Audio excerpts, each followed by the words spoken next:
Bismillahirrahmanirrahim. Assalamualaikum warahmatullahi taala wabarakatuh.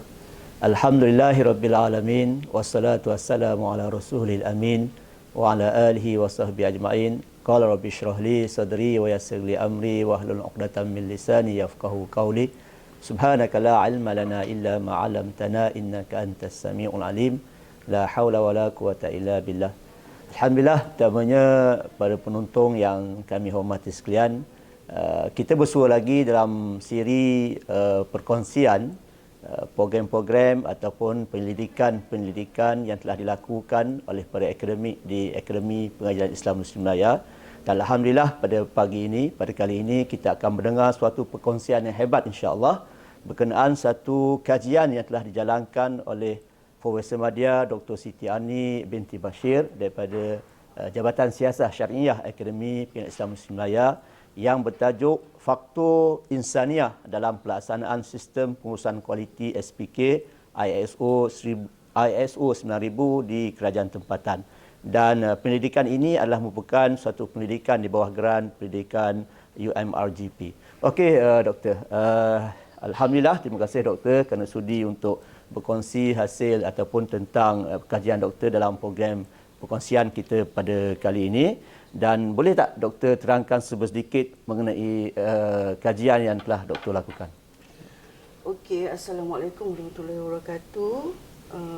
Terima kasih kepada Dr. Raji Syamuddin juga daripada Jabatan Siasah. Ya. Dr. Raja adalah ketua jabatan saya. Alhamdulillah. Dapat hari ini kita berkongsi pentas ini. Sebenarnya secara ringkasnya kajian saya ialah mengenai pelaksanaan sistem pengurusan kualiti, ya. Tetapi saya melihat lebih kepada aspek insaniah, ya, iaitu faktor kemanusiaan, ya. Di sebuah kerajaan tempatan yang hebatlah di Malaysia, ya. Jadi di samping itu saya juga melihat kepada dia punya pelaksanaan untuk how to maintain ISO and apakah impak pelaksanaan ISO. Okey, Dr. Raja. Okey. Doktor. Ya. Kenapa Doktor buat kajian? Apa sebabnya sebenarnya? Sebenarnya saya telah lama mula mendalami ISO, ya, semenjak saya punya thesis PhD pada tahun 2003-2004, ya. And then saya tinggal di Subang Jaya. Saya melihat tempat saya ini memang dari segi taman perumahan saya terjaga, ya, dari kebersihan. Satu contoh yang paling mudah ialah lori yang angkat sampah tu dia akan sampai on time. Memang tak pernah lambat, dan dia bila kutip tu memang bersih, ya. Jadi saya rasa selesa dan saya pun selalu melaluilah bangunan Majlis Bandaraya di Subang Jaya tu, tempat saya tu. Jadi saya nak buatlah kajian mengenai sistem pengurusan kualiti sebab mereka ada implement, ya. Lagi satu itu dari segi case study lah, ya. Dan dari segi teorinya, dari segi akademiknya ialah kalau orang cakap pasal kualiti, orang lebih suka fokus kepada macam audit, documentation, produk, output, untung, rugi, benda-benda yang bersifat teknikal, yang kadang orang rasa macam berat, kadang orang mungkin rasa tak berapa minat. Jadi, tapi sebenarnya di sebalik sistem kualiti ni, dan sebenarnya bukanlah sistem kualiti ISO saja. Apa-apa yang kita buat dalam pentadbiran ni macam mungkin TQM, perancangan strategik, ya, atau mungkin KPI, dia kena ada unsur-unsur atau elemen insaniah. Sebab itu penting, ya, supaya apa-apa sistem yang kita laksanakan tu dapat berjalan dengan harmoni dan dapat diterima dengan baik oleh pelanggan dan apatah lagi para pekerja lah, ahli organisasi.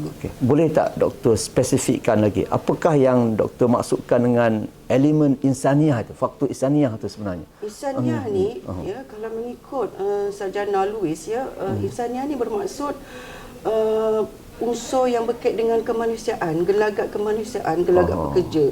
Ya, contohnya macam kepimpinan, komunikasi, kerjasama.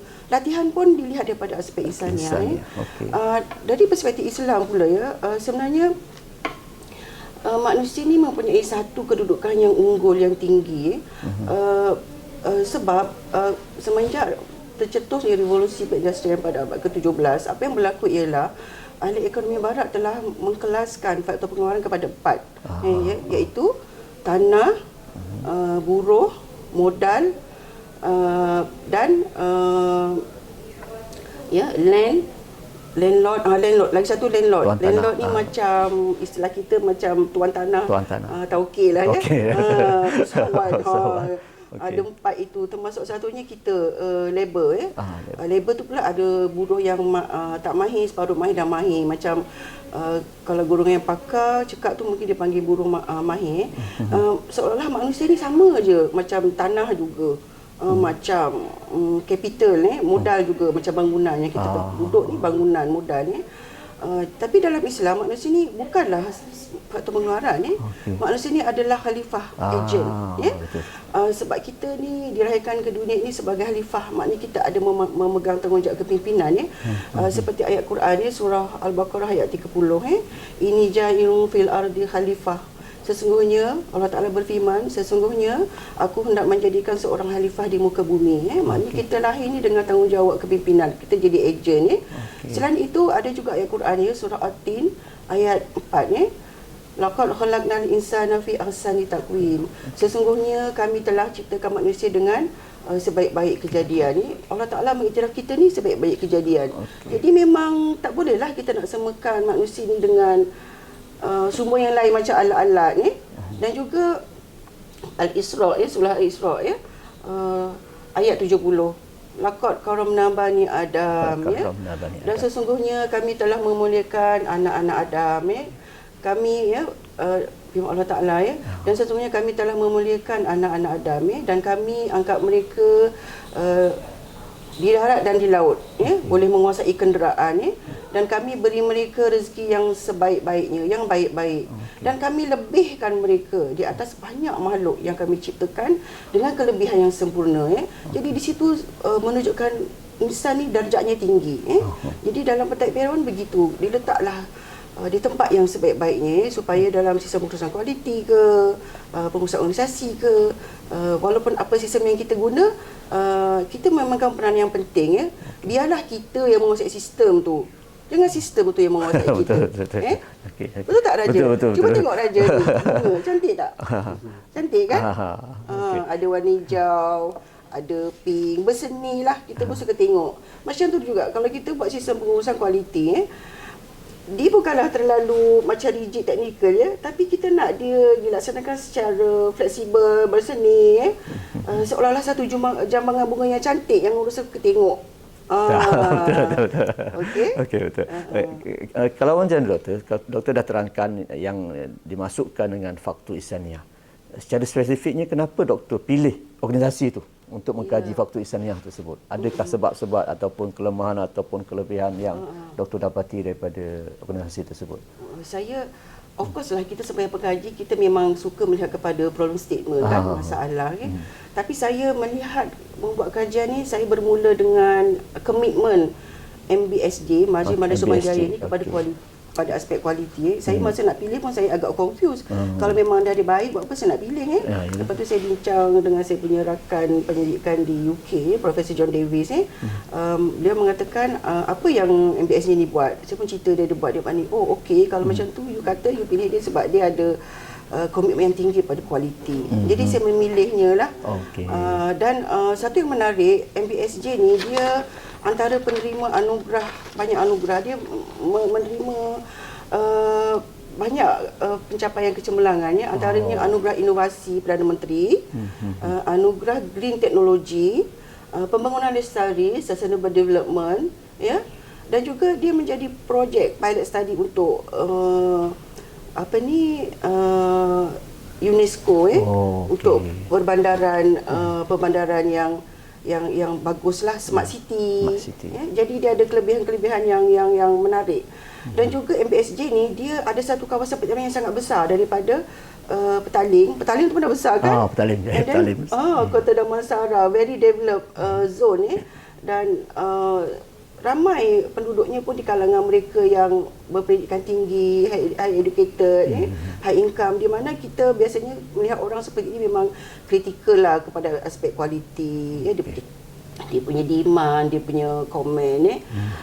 Jadi MBSJ ni saya melihat dia memang peranan yang penting sebab antara core activities dia, core business dia, apa yang dia buat ialah penjagaan alam sekitar. Kita kat UM pun sangat penting kat alam sekitar kebersihan, perancangan bandar, kesihatan dan taksiran cukai. Jadi bila saya melihat skop-skop ni yang menarik dengan prestasi MBSJ tu, jadi saya pun gembiralah, berbesar hati, sukalah saya memilihnya sebagai case study. Okey doktor. Untuk panduan bagi penonton yang mungkin mengadakan kajian juga sebenarnya. Dalam kajian ni sebenarnya kadang-kadang kita tak akan lepas daripada menghadapi masalah. Ya. Apa masalah yang doktor hadapi sepanjang mengadakan kajian tentang MBSJ ni? Secara ringkas lah doktor. Kita pun tak banyak masa yang ada. Ya, of course lah. Sebab bila kajian ni, sebab saya menggunakan interview, semi-structured, in-depth study. So the data must be rich. Data tu kena banyak. Dan kita pun faham lah kalau MBSJ ni satu agensi di Selangor, negeri yang maju. Mereka sentiasa sibuk, hektik dengan kerja yang banyak. Jadi untuk set appointment tu memang agak mencabar jugalah. Sebab saya menemu ramah pengurusan tertinggi dan juga pihak pengurusan. Tapi alhamdulillah lah saya dapat mengatasi cabaran tersebut dan saya telah menemu ramah 15 orang. 15 orang. Dan saya mendapat sebahagian dokumen jugalah. Dan mereka entertain saya dengan baik lah. Maknanya kerjasama yang diberikan tu alhamdulillah memang banyak membantu dalam kajian yang telah dibuat oleh doktor. Okey doktor, apa hasil ataupun output yang doktor dapat daripada kajian ni? Okey, ini secara ringkasnya saya melihat kepada model yang saya dah buat. Kalau untuk melaksanakan ISO, sebab mereka dapat ISO ni dah lama, 94 raja. Dah lama kan, dulu-dulu lagi dia dah buat. Kita tak buat, dia dah buat. Awal daripada UM Muslim Melayu lah kan, biasa pelaksanaannya. Tapi kita kira hebat juga, dia tak awal juga dari dulu satu. Okey.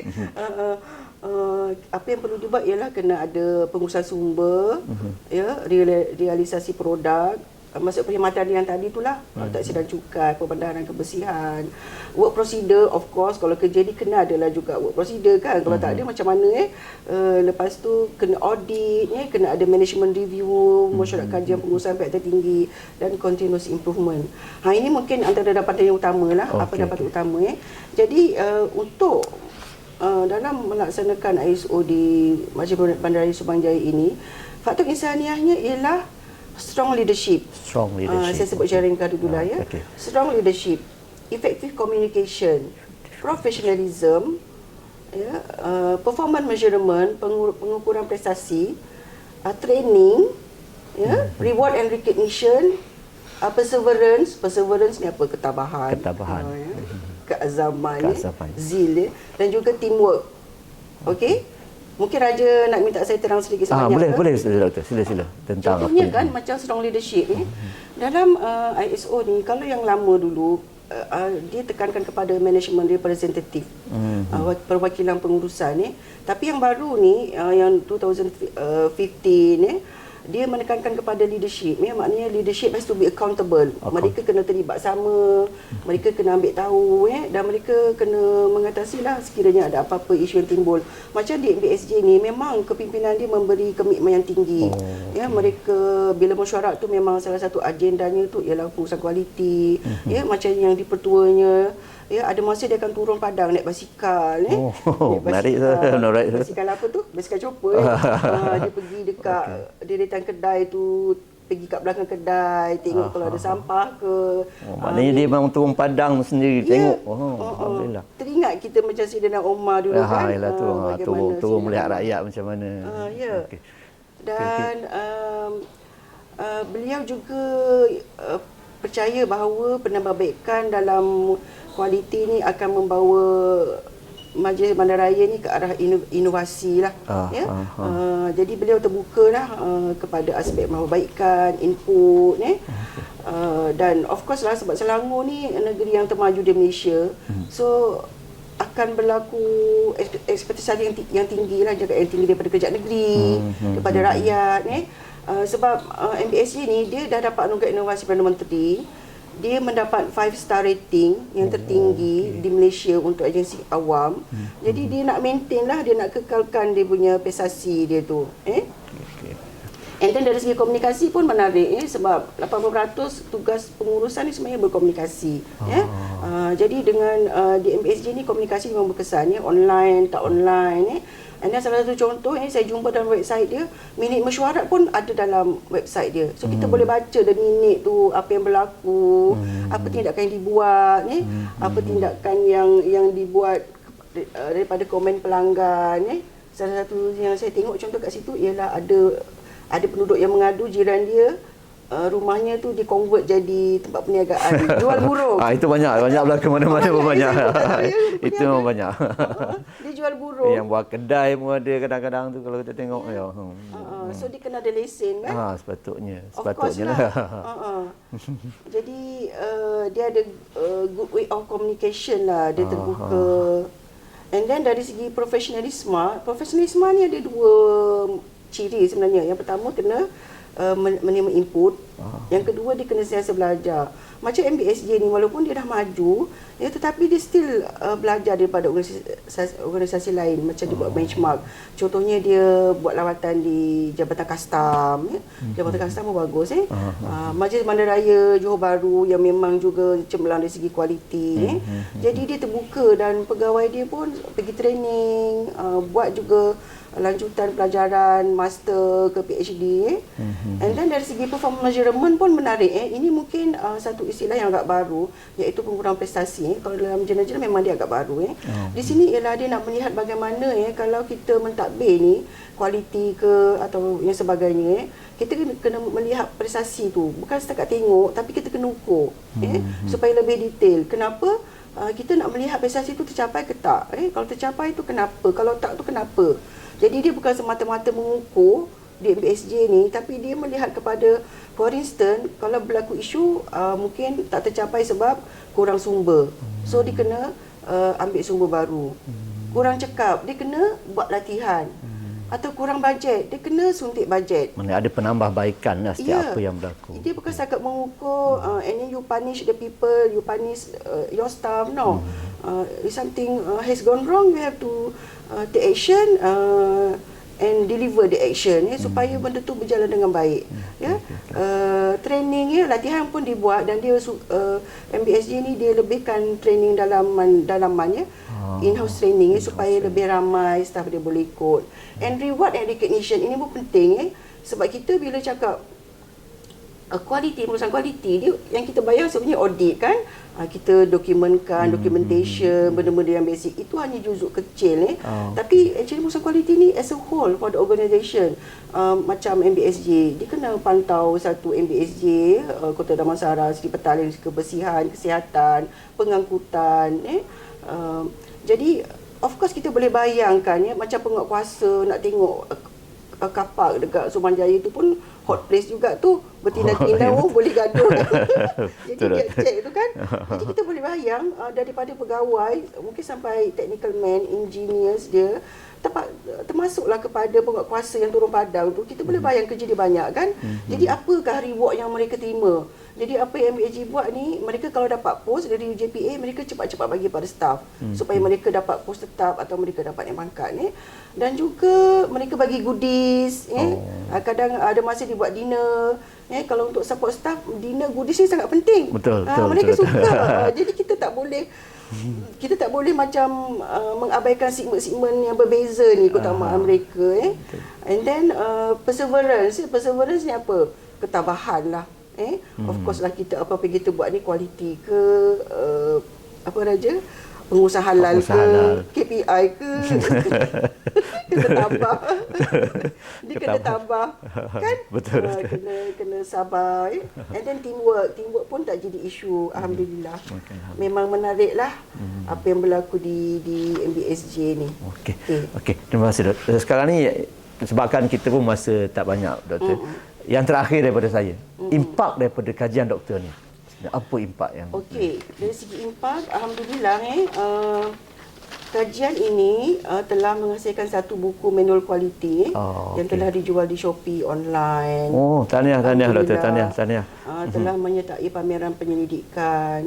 Juga telah terbit dalam jurnal satu ISI, satu jurnal MySite ni alhamdulillah dan telah mendapat hak patent dan telah mendapat award daripada Malaysian Technology Exhibition ni di PWTC Silver Award, prestigious award lah. Dan juga ada pendidikan, Pameran Pendidikan di Api Umi, poster pendidikan ni dapat diamond, anugerah tertinggi pada masa tersebut lah. Tahniah Doktor, tahniah. Okey. Teamwork saya Dan juga dari segi impak ialah buku saya tu telah menjadi rujukannya, di mana saya ada buat juga training di luar dan buku tu menjadi satu rujukan yang, sebab buku tu dia tak terlalu rigid saya buat dalam bentuk yang fleksibel, jadi nak bagi orang mudah faham bila cakap Islam kualiti tak adalah rigid orang jadi takut sebab kita nak orang rasa dekat dan dapat menerima dengan baik dan alhamdulillah saya daripada hasil-hasil kajian yang saya dah dapat termasuk daripada kajian ni, saya telah dijemput untuk menjadi ahli dalam Britishpedia. Ini adalah biografi orang-orang yang berjaya di Malaysia. Tahniah dulu, tahniah. Saya telah dijemput menjadi ahli, saya mendapat sijil dan nama saya tersenarai dalam ni. Dalam ni sebenarnya banyaklah Perdana Menteri pun ada, menteri, CEO, usahawan digital, usahawan IKS. Ada juga orang kita dari UM yang saya perasan Timbalan Chancellor kita saya mulanya tidaklah saya begitu eager untuk menjadi ahli sebab saya rasa siapalah saya tapi saya tanya kenapa pilih saya, sebab macam ni Dr. Raja, kita duduk di UM ni, kita tahu UM ni sangat mementingkan academic reputation, betul. Sesuatu yang bersifat pure and originally academic, based on academic recognition jadi saya mungkin tak begitu tertarik lah dengan benda-benda kosmetik, dengan benda-benda ni sebab bagi saya mungkin benda tu tak ada kredit yang begitu tinggi. Jadi saya tanya kenapa pilih saya. Yang pertama dia kata doktor menang banyak award. Okey, terbukalah hati saya sebab award tu saya dapat dengan saya punya tim. Jadi pengiktirafan untuk tim saya juga, student saya ahli-ahli pendidikan macam Dr. Sharifah, Dr. Ilhami, Dr. Hassan Abana. Yang keduanya saya tanya lagi kenapa ya pilih saya. Lepas tu dia kata sebab kajian doktor, kerjaya doktor ada impact pada masyarakat. Jadi bila dia cakap ada impact tu, saya gembiralah untuk menerima pelawaan dan saya setujulah jadi ahli. Dan saya memberi info dan termasuk dalam buku ini. Okey Dr. Raja. Terima kasih banyak Prof. Madya Dr. Siti Ani atas satu perkongsian yang saya rasa cukup menarik tentang kajian yang telah beliau lakukan, dan tahniah juga diucapkan kepada Prof. Madya Dr. Siti Ani atas kejayaan dengan award yang diterima dan sebagainya lagi lah daripada hasil kajian yang telah dilaksanakan. Okey, saya rasa disebabkan masa pun cukup mencemburui kita untuk sama-sama kita berkongsi pada kali ini tentang kajian ini. Jadi buat yang terakhirnya Doktor, Profesor Madya Dr. Siti Ani, sebagai satu nasihat mungkin kepada penonton-penonton kita, mungkin ada yang mengadakan kajian dan sebagainya. Nasihat bagi orang yang lama yang berada dalam bidang kajian ni, apa nasihat yang doktor nak bagi kepada mereka ketika melaksanakan kajian ni, supaya menjadi pemangkin dan juga boleh dijadikan sebagai panduan lah kepada kami-kami yang muda ni, yang masih baru dalam bidang kajian ni untuk melaksanakan kajian? Mungkin saya boleh beri nasihat ialah supaya bersungguh-sungguh terutama kalau kita buat kajian yang bersifat kualitatif, interview ni, sebab ada masanya kita akan pergi kepada macam jabatan kerajaan ataupun syarikat korporat yang besar yang kita tahu cara mereka bekerja tu kadang ada kerahsiaan kadang-kadang isunya tu mungkin agak sensitif macam kualiti kan, nak kaji apa kualiti ni, dia nak tanya apa jadi kita mungkin kena ada kesungguhan dan kita ada communication skill yang baik sebab bila kita nak interview, kita berinteraksi dengan orang luar ni, cabarannya pun banyak juga kita ambil masa dia, kita nak terangkan ada setengah istilah tu dia mungkin tak berapa faham tu, kita terangkan dulu jadi kalau kita mungkin ada fokus lebih kepada aspek-aspek berikut, kita bolehlah menjalankan pendidikan dan output tu nanti memang lebih banyak data yang kita dapat, lebih menarik, dan output tu kita boleh beri semula kepada organisasi,